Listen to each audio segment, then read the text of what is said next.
If you want to attach and play one of these on one of these, in this video I'll show you how. If your iPhone has a lightning port, then this isn't gonna fit. You're gonna need an adapter.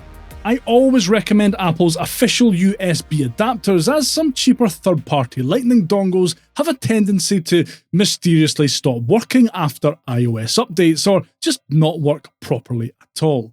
It is quite pricey though, and if all you're using it for is attaching a MIDI keyboard to your iPhone, you'll probably be okay just going with the cheaper option. So simply attach the adapter to your iPhone's lightning port.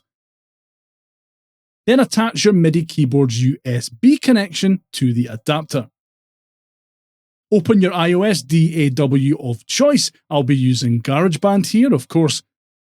Select an instrument and then start playing and/or recording.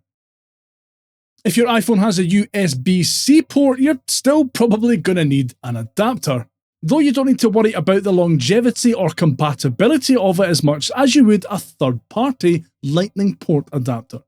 If you want something cheap and cheerful, an adapter as simple as this USB-C to USB one will absolutely do the trick. Alternatively, you can push the boat out and get a much more fancy one that will allow you to attach multiple audio interfaces, memory cards, that type of thing as well if you want. Whatever you go for, attach your chosen adapter to your iPhone's USB-C port. Then attach your MIDI keyboard's USB connection to the adapter.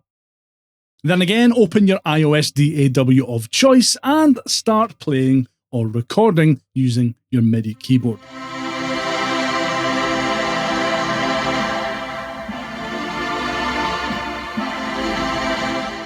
Let me know if you hook up MIDI keyboards to your iPhone already, or if you plan to do so in the future down in the comments. And if you could give that like button a wee tickle while you're down there, I'd really appreciate it. If you want to hook up an audio interface to your iPhone but aren't quite sure where to start, watch this video next.